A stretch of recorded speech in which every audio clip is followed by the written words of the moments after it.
Fala galera, tudo bom com vocês? Como é que vocês estão? Vamos lá, mais uma aula de química orgânica. A gente vai agora falar um pouquinho de outras reações orgânicas, além daquelas tratadas nas duas primeiras aulas. A primeira das reações é a esterificação. A esterificação, pessoal, como já diz o nome, é a formação de um éster. E esse éster vai ser formado a partir de um ácido carboxílico e de um álcool. Então, temos lá o nosso ácido carboxílico e o nosso álcool. Teremos a reação entre uma hidroxila do ácido carboxílico e o hidrogênio da hidroxila do álcool, formando água, e o éster em questão. Certo? Bem, o que são os ésteres? Para que servem os ésteres? Onde estão os ésteres em nossa vida? Os ésteres são flavorizantes, pessoal. Essa palavra ela vem do inglês flavor, não tem uma tradução literal. Flavor significa ter gosto e cheiro de alguma coisa. Flavorizantes são substâncias que simulam o gosto e o cheiro de algo. Você não acredita que quando você come um chiclete de morango, alguém tenha pego, cultivado morango, feito o morango crescer, colheu, extraiu o óleo essencial do morango para colocar no seu chiclete, né? Demanda muito tempo e muitas vezes não dá certo nesse processo. Então, é feito um éster sintético. Nós fazemos um éster, um flavorizante, uma substância que tem um gosto e um cheiro parecido ao do morango. Bom, o que mais? Onde mais tem éster? Olha, o poliéster, né? É um polímero de éster. É uma fibra sintética que é utilizada em larga escala para fazer tecidos. O triéster. O triéster, pessoal, também é conhecido como óleo e gordura, né? Geral aí. E temos também os ésteres que são utilizados na fabricação de medicamentos, cosméticos, perfumes, ceras e assim por diante, como, por exemplo, o ácido acetil salicílico, a aspirina. Tá ali a aspirina, bonitinha para vocês darem uma olhada na estrutura molecular dela. Bem, como eu disse, os ésteres são flavorizantes. Então, nós temos substâncias que têm cheiro e gosto de alguma coisa. Então, por exemplo, o acetato de isopentenila é da banana, né? O acetato de octila tem o cheiro e o gosto da laranja. Já o butirato de metila, ele vai ter o gosto da maçã. Ou o 2-aminobenzoato de metila, o gosto, o cheiro da uva. E o butirato de etila, o do abacaxi. Tá? Esses são exemplos para vocês entenderem que, então, essas substâncias simulam gosto e cheiro de algo. Bem, como é que se dá essa reação, então, agora a gente saindo daquela versão genérica para uma versão mais palpável? Então, estamos ali com ácido carboxílico, né, à esquerda. Aquele ácido carboxílico ali é o ácido acético, ou também conhecido como etanóico. E estamos reagindo ali com metanol, ou o ácido, ou desculpa, ácido não, o álcool metílico. Bom, então como é que vai se dar essa reação? Vamos escrever um pouquinho aqui nela. Vai sair hidroxila, o ácido carboxílico, com o hidrogênio do álcool, pessoal. Ó, isso daqui vai se unir para formar a água, enquanto que este átomo de oxigênio vai se ligar a este átomo de carbono, formando então o nosso éster, tá certo?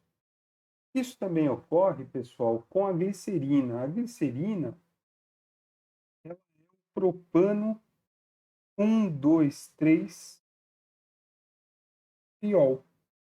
Ela é um álcool, um triálcool. Acontece que quando eu pego ácidos carboxílicos do tipo graxo, isso é, com mais de 12 carbonos, e faço essa reação com a glicerina, nós vamos formar ésteres, que nada mais são do que esses triésteres, são triglicerídeos ou triglicérides, certo? Então, formarão então óleos e gorduras. Acontece, pessoal, que essas reações elas são lentas e reversíveis. E para ser reversível, ela precisa utilizar ácidos inorgânicos como catalisadores, sendo esses ácidos o ácido sulfúrico ou o ácido clorídrico, ambos concentrados. Tá, mas se elas são lentas, para a questão da lista do processo, ela é ruim. A gente precisa produzir flavorizantes com uma velocidade maior do que aquelas que são produzidas a partir de um álcool e um ácido carboxílico. Portanto, para produzir ésteres flavorizantes na indústria com maior velocidade, utilizamos o sal de ácido carboxílico e um haleto orgânico. Nós formaremos um sal inorgânico e um éster. Tá? Essa velocidade, essa não é uma reação reversível, essa é uma reação irreversível, espontânea e de elevada velocidade. Consequentemente, baixíssimo tempo. Bom? Então, novamente, nós utilizamos ali o sal de ácido carboxílico com haleto orgânico ou ainda um cloreto ácido e um alcóxido ou fenóxido. Em ambos os casos, formaremos um sal inorgânico e um éster. E a reação inversa? Né? Se eu tenho uma reação que entre álcool e ácido carboxílico forma um éster e água, a reação inversa, que é a quebra desse éster, se dará pela água e por isso ela vai se chamar hidrólise. Acontece que existem dois tipos de hidrólise: a hidrólise ácida e a hidrólise básica. A hidrólise ácida, pessoal, eu vou pegar o éster em questão mais água num meio ácido.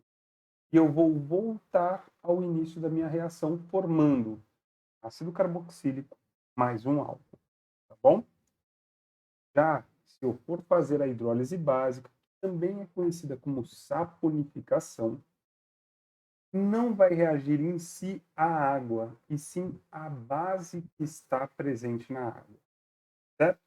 Como eu já deixei ali delimitado, o hidrogênio da hidroxila da base reagirá com a partezinha ali, que é o oxigênio mais o restante da cadeia.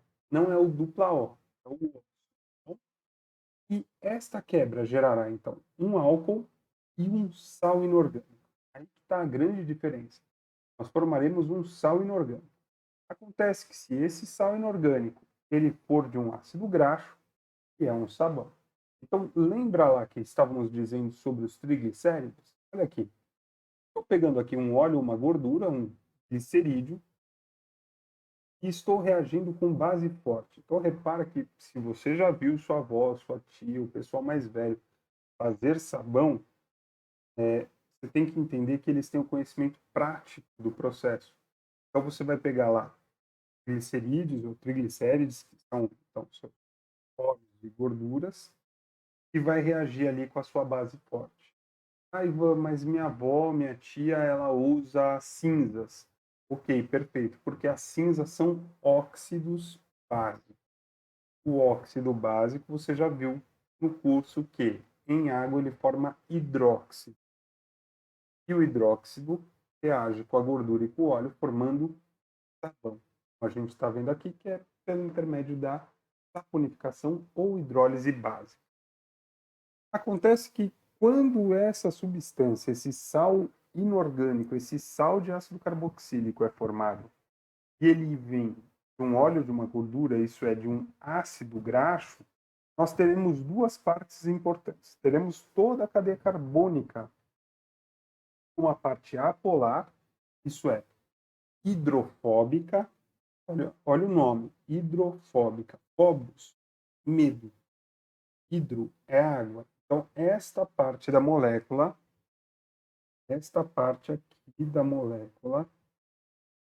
é apolar, ela é hidrofóbica.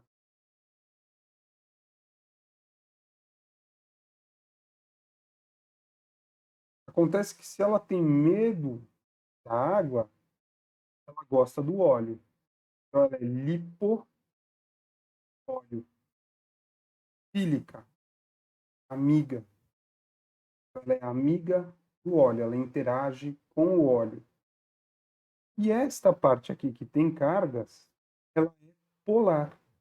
E, portanto, ela é hidrofílica, isso é amiga da água, e lipofóbica. É, tem medo do óleo. Muitas vezes nos livros de química e principalmente biologia, nós vemos essa representação desta maneira.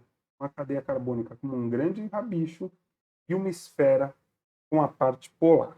Bom? Então, vamos pensar um pouquinho no nosso dia a dia. Como é que o sabão limpa? Imagina que eu tenha lá a água, coloquei meu tecido e nesse meu tecido tem uma mancha de óleo. Como é que eu tiro o óleo do meu tecido? Uma vez que a água não interage com o óleo. A água é polar, enquanto que o óleo é apolar. É aí que vai entrar o sabão. O sabão, ele interage tanto com a água quanto com o óleo. E ao interagir, a parte lipofílica vai interagir com o óleo, enquanto que a parte hidrofílica vai interagir com a água. Serão tantos sabões interagindo que formaremos o que nós chamamos de micela. Isto é, uma pequena gotícula envolta por moléculas de sabão ou mesmo detergente, sabão líquido, etc., e que vai promover o carregamento desta parte, dessa estrutura, a partir do solvente que antes não era possível de interação. Então, ela vai ser carregada pela água e o seu tecido passa a ser limpo. Isso vale também para pratos, copos, talheres e etc. Outra reação extremamente importante é a transesterificação. Transesterificação, Ivan. Eu vou pegar um éster, vou reagir com um álcool e vou transformar em um novo éster e um novo álcool. Nossa, Ivan, mas não faz sentido isso. Faz. O produto é diferente dos reagentes. Certo? Então, novamente, eu vou pegar um éster, vou reagir com um álcool, vou transformar em um novo éster e um novo álcool. Então, se você olhar aqui para a nossa reação, o nosso éster em questão aqui é o etanoato de metila reagindo com o etanol, formando o etanoato de etila e o metanol. Então, o produto formado é diferente. Tá, mas aonde eu uso isso no meu dia a dia? Bem, você não usa em si isso daí no seu dia a dia. Na verdade, seu corpo produz aí uma quantidade de ceras muito grandes, né? As ceras superiores do seu ouvido, principalmente, elas são aumentadas se você ingerir álcool no dia seguinte. Então, você percebe uma grande quantidade de produção de cera. Isso se dá porque o álcool que está presente no seu sangue está reagindo com alguns ésteres cerídicos, formando ésteres mais complexos, ceras maiores. Tá bom? Agora, uma coisa muito importante que vira e mexe está lá no vestibular, que aparece lá no vestibular, é quando eu pego, por exemplo, um triéster, isso é um triglicerídeo, e reajo ele com álcool. Então, nós já vimos o triglicerídeo reagindo com uma base inorgânica. Quando ele reage com uma base inorgânica, ele se transforma em sabão. Agora, quando eu reajo um triglicerídeo com um álcool, ele se transforma em ésteres simples e glicerina. Tá, Ivan, não faz muito sentido. Tá, vamos lá agora com calma. O triglicerídeo é um óleo ou uma gordura. Quando eu reajo ele com o álcool, eu vou quebrar essa cadeia complexa de triéster e vou formar 3 monoésteres. Bem? Se ele é um triglicerídeo, ele é feito de ácidos graxos, cadeias com 12 ou mais carbonos. Acontece que esses ésteres formados, eles são ésteres grandes e que se assemelham ao diesel. E aí está a reação de produção do biodiesel. Então, a reação de produção do biodiesel é você pegar óleo, normalmente é um óleo velho, um óleo que já foi utilizado, e, portanto, você está dando uma segunda utilidade a esse óleo, e você vai reagir com a presença de uma base forte, não vai formar sabão, a presença de uma base forte vai reagir o álcool, tá? Com isso, o triéster vai ser convertido em éster, 3 ésteres, 3 monoésteres e glicerina. A glicerina é o subproduto da reação. A glicerina é separada do biodiesel, é formado um sistema de bifásico, tá bom? Porque o biodiesel, aqueles ésteres graxos, eles são apolares, enquanto que a glicerina é polar. Então, forma-se duas fases, tá? A glicerina é vendida para as indústrias que fazem sabonete, sabão e etc. Enquanto que este éster de ácido graxo, ele é o biodiesel. Ele é utilizado nas grandes cidades para movimentar caminhões, no interior para movimentar tratores e assim por diante. Bom? Então vamos fazer aqui alguns exercícios. Obtém-se o éster propanoato de etila na reação de... Essa daqui é do finado vestibular da UFSCar, melhor universidade do país. Só falar isso porque é onde ele fez.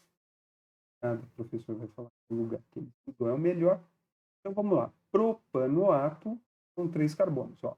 CH3, CH2, C, dupla O, O, dietila, CH2, CH3. Então esse daqui é o meu éster. Para determinar quem foi o ácido carboxílico, quem foi o álcool que produziu ele, eu vou ter que reagi-lo com água, de tal maneira a produzir os reagentes originais. Isso é, vai estar no meio ácido. Então, para eu determinar quem são os reagentes originais, eu estou propondo uma hidrólise. Bom, então vamos lá, vamos pegar aqui, trocar de cor rapidinho para eu conseguir, né? Para a gente entender a nossa reação. Então, vai quebrar água aqui, vai quebrar a cadeia carbônica, certo? O OH direto carbono, o H direto no O. Certo? Beleza. Vamos agora montar o produto. Primeiro produto, CH3, CH2, C dupla O, O, e agora, ó, OH. Segundo produto, ó, ele estava assim, ó, O, CH2, CH3. Acontece que ali naquele O, entrou o H. Agora vamos dar o nome do éster aqui, ó. 1, 2, 3. Oh, desculpa, do éster não, do ácido. Ácido propanóico, também conhecido como ácido propiônico. É o primeiro de muitos. Agora, aí do álcool? Aqui, ó, nós temos o etanol ou álcool etílico. Então, vamos lá. Obtém-se o éster propanoato de etila na reação de propeno com etanol? Não. Etanol com ácido propanóico, catalisada por ácido. Interessante. É interessante. Um propanol com ácido acético, catalisada com ácido. Não, né? O nosso álcool ali em questão é o etanol. Desidratação do etanol. Não, vimos na aula passada que a desidratação do etanol ela pode ser inter ou intramolecular. E aí depende do que vai ser formado. Se for intra, formaremos ali um alceno. Se for inter, formaremos um éter e não um éster. Oxidação do propanol, forma-se o ácido propanóico. Por dicromato de potássio e meio ácido. Olha, é uma oxidação energética do propanal na presença de dicromato de potássio meio ácido. Então, ele vai formar, então, o ácido propanóico e parar por aí, mas não. A alternativa correta para nós, alternativa B, bucéfalo. Conversa. O cheiro agradável das frutas deve-se principalmente à presença de ésteres. Esses ésteres podem ser sintetizados no laboratório pela reação entre um álcool e um ácido carboxílico, gerando essências artificiais utilizadas em sorvetes e bolos. Abaixo estão as fórmulas estruturais de alguns ésteres e a indicação de suas respectivas fontes. Então temos banana, kiwi, maçã, laranja, morango.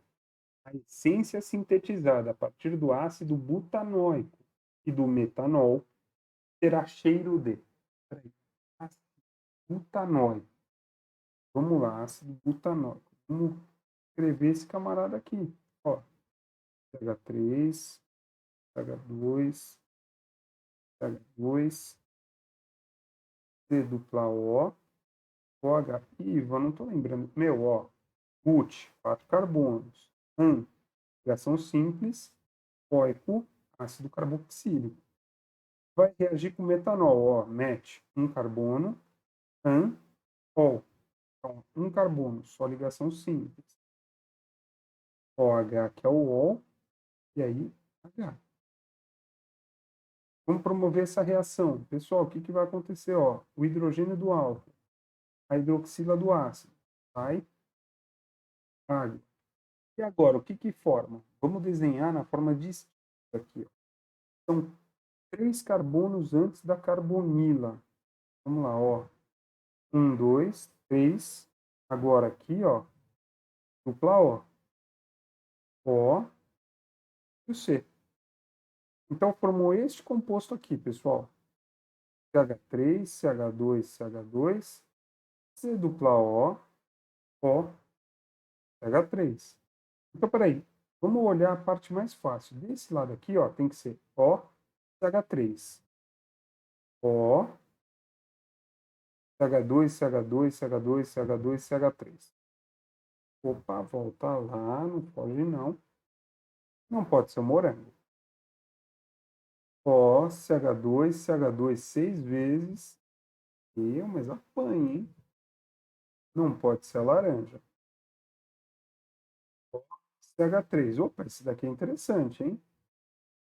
OCH3. Opa, esse também é interessante. Esse daqui não pode ser. Então, beleza. Então, ó, ficamos entre o kiwi e a maçã. Acontece que é o ácido butanóico. Não tem benzeno. Se não tem benzeno, não pode ser o kiwi. Então, só sobrou para nós a fruta do pecado. Isso, a maçã. Letra C. Corinthians tomou de 4-0 do Palmeiras. Óleos e gorduras. Agora tem corintiano chorando, sofrendo, xingando. Então, óleos e gorduras. Pessoal, como eu já disse anteriormente, os óleos e as gorduras são triésteres. Mas qual a diferença entre esses dois compostos, né? Ou essas duas classes de compostos? Olha, os óleos, eles são formados por ésteres, preferencialmente ésteres insaturados. Isto é, que apresentam duplas ligações dentro deles. Enquanto que as gorduras são formadas por ésteres saturados. Isto é, só ligações simples. Tá, Ivan, mas não estou entendendo o motivo disso. A diferença física entre o óleo e a gordura é só uma. Um é líquido, outro é sólido, tá bom? Mas a questão de ser líquido ou sólido depende da estrutura molecular dela. E concorda comigo que vai estar aqui, ó. Estou desenhando como um risco esses 3 carbonos aqui. Bem? Esse risco aqui. Então aqui vai ter um O, um C dupla O. O, C dupla O. Um O e um C dupla O. Até aqui o óleo e a gordura são idênticos. O que difere é nessa sequência aqui, ó. Imagina que é saturado, pessoal. Se é saturado, você concorda comigo que o acoplamento é menor? Isso é, essas três estruturas aqui, ó, elas ficam mais próximas. Se elas ficam mais próximas, elas passam a ser sólidas. E, portanto, são gorduras. Já, vamos pegar aqui no meio, por exemplo. Vou colocar uma dupla, ó. Olha o que acontece com a cadeia. Ah, essa primeira sobrepõe. Verdade. E a segunda sobrepõe? Não dá, ó, não dá para acoplar, não dá para estacionar bonitinho. Começa a ficar tudo torto. Então, se vai ficando tudo torto, a distância entre essas cadeias internas é maior e, portanto, ela passa a ser líquida. Então, ela é um óleo. A diferença entre óleo e gordura é, fisicamente, o estado físico, sólido ou líquido, a temperatura ambiente, mas essa questão de ser sólido ou líquido depende da estrutura molecular, que é a questão de ser ou não saturado. Bom, aminoácido. Aqui entra uma parte muito interessante da química orgânica, ou até, se a gente pensar, né, da bioquímica. São aminoácidos. Quando você olha para o nome aminoácidos, você já tem que compreender que existem duas funções orgânicas dentro dessa molécula. Pelo menos essas duas funções orgânicas estão lá. A amina e o ácido carboxílico. Acontece que a amina é uma base. Não é uma base de Arrhenius. É uma base de Bronsted.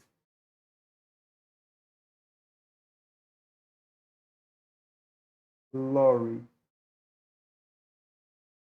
É uma base de Bronsted Lowry, Ivan. Olha, o nitrogênio, como ele está na família 5A, eu vou colocar a amônia mesmo, tá?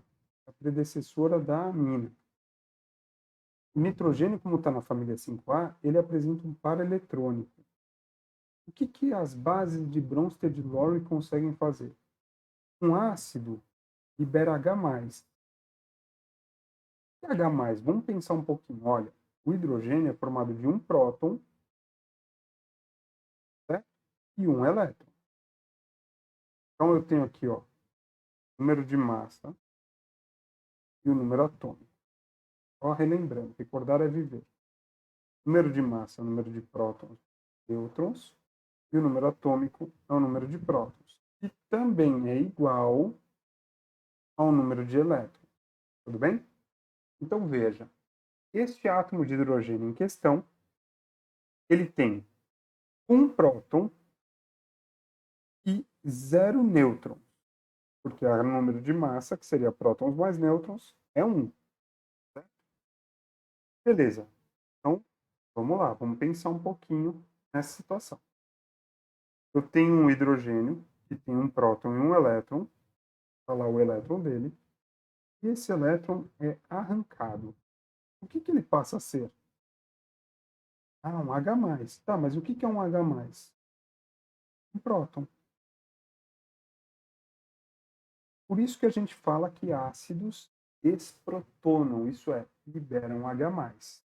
Beleza, só que qual era o sonho do hidrogênio quando ele tinha um elétron? Era ganhar mais um elétron para formar dois elétrons e se comportar como gás nobre hélio. Acontece que agora ele não tem nenhum elétron. Então ele precisa ganhar dois elétrons.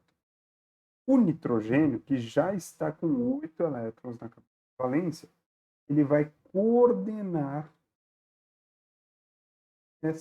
esse par eletrônico. Isto é, ele vai coordenar no espaço o par eletrônico para que o hidrogênio se estabilize, formando a seguinte estrutura.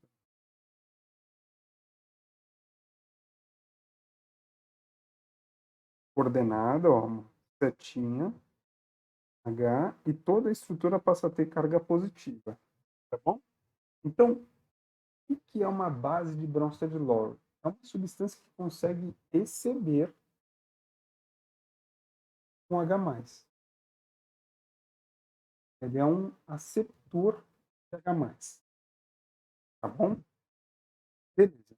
Isso é importante você guardar. porque é daí que vem o nome base nitrogenada, que você ouviu durante um tempão nas aulas de química, de biologia. Base nitrogenada nada mais é do que o grupamento amina. Só que ela não é uma base de arrenos, é uma base de Bronsted Lowry, tá certo? Então olha que maluco. Essa molécula, essa molécula tem uma região ácida e uma região básica. Então você pode falar, então ela é neutra. Não é neutra. Ela é anfiprótica. Anfiprótica. O que é anfiprótica? Ela tem tanto ácido quanto a base. E ela vai, dependendo do meio, atuar como ácido ou como base. Se eu colocar um aminoácido no meio ácido, o ácido não vai reagir. Quem vai reagir é a base. Agora, se eu colocar um aminoácido no meio básico, a base não vai reagir. Quem vai reagir é o ácido. Certo? Se ela fosse neutra, ela não reagiria, independente do meio que eu coloco. Tudo bem? Então, este é o grande lance. Aí, por que, que tem um asterisco nesses dois carbonos? Ó, tem que lembrar das aulas, né? Para que esse carbono aqui tem 4 ligantes diferentes entre si. Portanto, ele é um carbono chiral. E por isso que ele está com um asterisco ao lado dele, indicando que ele é um centro de quiralidade. Tá bom? Apaguei isso aqui. Então, vamos lá, ó. Nomenclaturas. Como é que a gente vai dar nome para aminoácido? A função mais importante sempre é o ácido. Tudo bem? Então, você sempre vai começar pelo carbono do ácido. E, então, vamos, se não, antes do si. O carbono do ácido vai ser sempre o primeiro. O carbono vizinho, que é o carbono 2, ele se chama alfa. O carbono 3 chama beta. Carbono 4, gama. Tudo bem? Então, se o grupamento amino estiver no segundo carbono, ele é um alfa-aminoácido.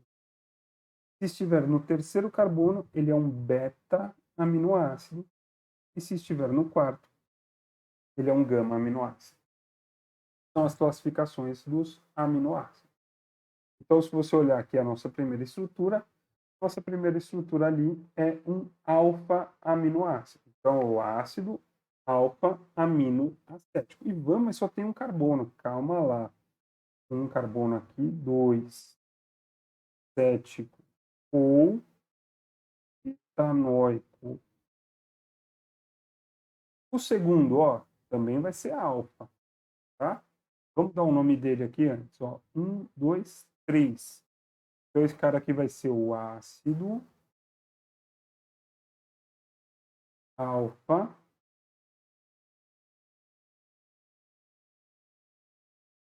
amino propanoico. Tá bom? Aí você errou, é propiônico. Já tinha dito para você, propanoico ou propiônico. É o nome usual. Olha o nome dele aqui, ó. Alanina, esse, piscina. E o próximo, Ivan? Ácido etamino butírico ou ácido 3-aminobutanóico. Tá bom? Então, espero que você tenha entendido. Primeiro, aminoácidos são compostos por duas funções. Uma função é ácida, a outra é básica. Então, um ácido carboxílico e uma base nitrogenada, amina. A nomenclatura se dá sempre do ácido. Se o agrupamento amino estiver ligado no carbono vizinho, no carbono 2, ele é um alfa-aminoácido. Se estiver no carbono 3, beta-aminoácido. Se estiver no carbono 4, ele é um gama-aminoácido. Tá certo? Tá. Mas acaba por aí? Não, não acaba. Vamos dar uma limpada aqui. ele tem uma reação extremamente importante. Lembra que eu disse assim, Ivan, você pode, então é uma molécula neutra? Não, não é uma molécula neutra, é anfiprótica. Tá, e como é que eu obtenho uma molécula neutra de aminoácido? Acontece que o aminoácido reage com ele mesmo. Isto é, a parte ácida ioniza, liberando o H+. E o H+ é recebido pelo grupo amino, formando então esta estrutura. Repara que esta estrutura, ela tem carga. Ela tem carga. O grupamento ácido deixou de ser ácido. Não tem mais H para ser liberado. Não sofre mais desprotonação. Enquanto que o grupamento amino deixou de ser básico. Por quê? Ele já utilizou o par eletrônico dele para receber o H+. Então, ele não consegue receber mais nenhum outro H+. Então, esta estrutura é uma estrutura neutra. E ela é chamada de zwitterion, ou íon neutro. Tá bom? É o zwitterion do aminoácido. Agora, os aminoácidos podem reagir entre si? Podem. E o que eles formam reagindo entre si? Repara que aqui não é uma reação ácido e base. Aqui eu estou pegando a hidroxila do ácido carboxílico e o hidrogênio da amina e vou formar água. E vou conectar este átomo de oxigênio a este átomo de nitrogênio. Tudo bem? Então, eu tenho lá 2 aminoácidos reagindo. É exatamente a mesma representação, pessoal. O que vai formar? Nós vamos formar aqui uma ligação peptídica. Ivan, eu não acredito, eu ouvi falar sobre isso na aula de biologia. Sim, a ligação peptídica nada mais é do que a ligação formada entre 2 aminoácidos, gerando como função orgânica uma amida. Amida. E liberando água. Então, o que nós formamos aqui? Um dipeptídeo. Por quê? Porque pegamos 2 aminoácidos e formamos uma única molécula. Aí, se fossem 3 aminoácidos, um tripeptídeo. E se fossem 4 aminoácidos, até 40, um oligopeptídeo. E acima de 40, um polipeptídeo. Também conhecido como proteína. Certo? Então, vamos lá. A fenilalanina pode ser responsável pela fenilcetonúria, doença genética que causa o retardamento mental de algumas crianças que não apresentam a enzima fenilalanina hidroxilase. A fenilalanina é utilizada em adoçantes dietéticos e refrigerantes do tipo light. Sua fórmula estrutural é representada abaixo. Pode-se concluir que a fenilalanina é um... Será que é fenilalanina? Pergunta fácil, tá? Fora, né? Olha aqui, nós temos um ácido carboxílico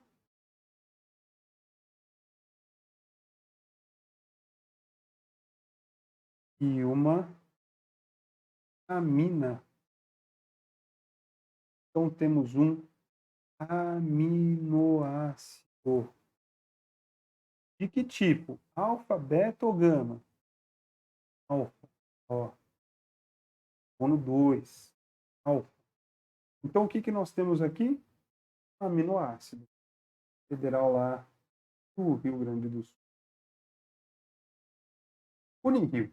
O aspartame, cuja fórmula estrutural é apresentada abaixo, é um dipeptídeo que possui a propriedade de ser 160, cerca, né?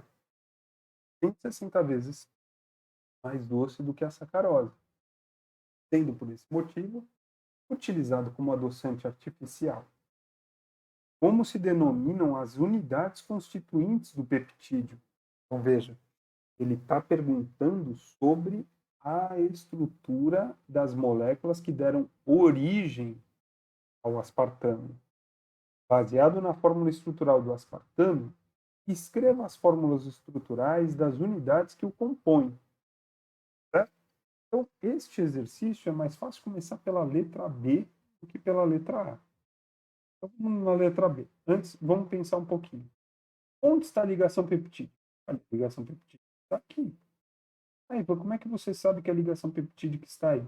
Porque aqui é uma amida. E é exatamente a ligação de formação da amida. Bom, vamos lá. Vamos quebrar aqui e vamos colocar água. Ó, HO desse lado, H desse. Ó. Hidrogênio para cá, OH para lá. Beleza? Então, como é que vai ficar essa situação? Como é que vai ficar esta molécula? Vamos lá, pessoal. Pensar, vou chamar de estrutura 1 aqui. Ó. Ok? Eu vou começar pela estrutura 1. Ó, teríamos, vou dar uma arrumada aqui. Ó. COH, dupla O, tô começando lá embaixo, tá? CH2, CH2, CH, nesse CH tem um NH2, um C, dupla O, e agora entrou, ó, o OH, tudo bem? Eu desenhei exatamente essa estrutura aqui, ó. Agora eu vou para essa estrutura 2 aqui. Vamos lá, então ficou, ó, NH2, então hidrogênio aqui. CH, CH2, anel benzênico,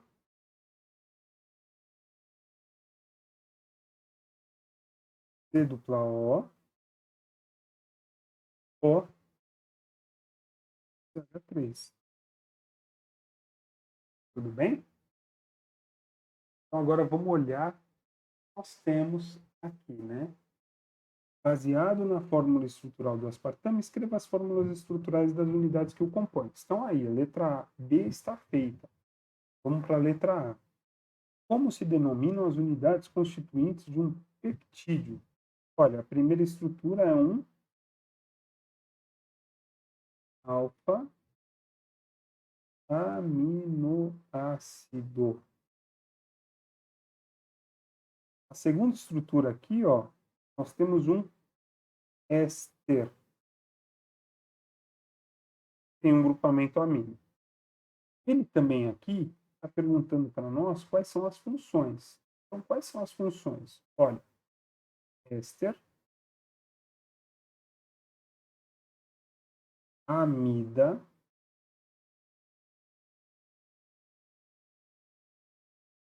amina,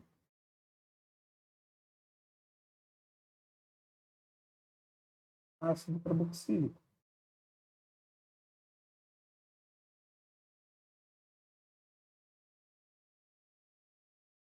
Beleza? Unicamp. Os alfa-aminoácidos são moléculas que têm um grupo amino e um grupo carboxila ligados a um mesmo átomo de carbono. Um dos 20 alfa-aminoácidos encontrados em proteínas naturais é a alanina. Essa molécula possui também um átomo de hidrogênio e um grupo de metila ligados ao carbono alfa. A formação de proteínas, que são polímeros de aminoácidos, estes se ligam entre si através de ligações chamadas peptídicas. A ligação peptídica forma-se entre o grupo amino, de uma molécula, e o grupo carboxila, de outra molécula de aminoácido, com a eliminação de uma molécula de água. Com base nestas informações, a fórmula estrutural da alanina e a equação química que representa a reação entre duas moléculas de alanina, formando uma ligação peptídica. Então, peraí, vamos lá, vamos com calma. O que ele falou para nós e dá para ajudar, né? Normalmente, o que acontece aqui? O pessoal bate o desespero. Então, vamos lá. Esta molécula possui também também. Então, já falou de alguma coisa aqui. Ó. Alfa-aminoácidos são moléculas que possuem um grupo amino e um grupo carboxila, ligados ao mesmo átomo de carbono. Bem? Ah, por que o mesmo átomo de carbono? Que é o alfa. Então, não entendi isso daí, Ivan. Vamos lá. Então, vamos... Se o Braganite me ajudar aqui. Vamos lá, ó. Ligados ao mesmo átomo de carbono. Mesmo átomo de carbono, um grupo amino e um grupo carboxila. É isso que ele falou até agora. Tá?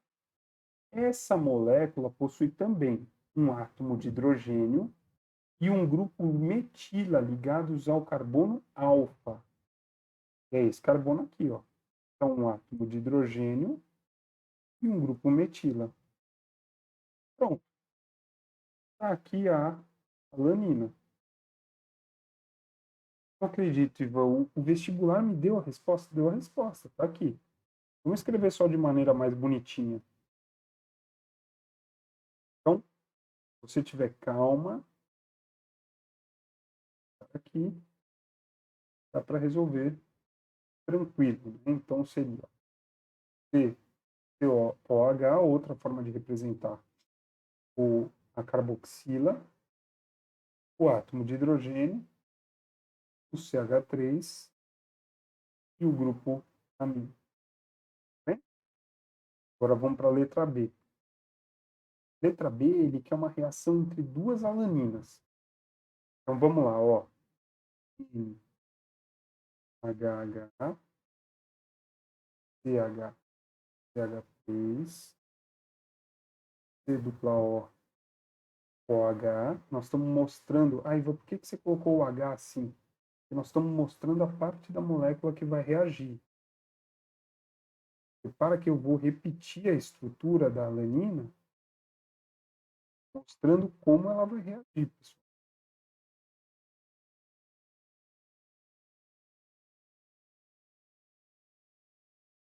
Certinho. O que vai rolar aqui? Nós vamos ter de eliminação. Olha, o OH com H, o que isso forma? Forma a água que ele falou no texto. Opa, estava em vermelho, vamos manter em vermelho. Aqui tem a seta. Agora vamos lá, ó. Sobrou o NH2, CH, CH3, C dupla O. Aí aqui vai ter uma ligação. Eu vou colocar em outra cor, porque ele quer que chame a atenção aí da ligação.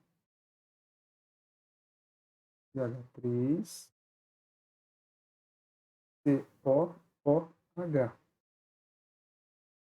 E a tal ligação peptídica que ele tanto estava ali desejando ver, está. Ligação peptídica.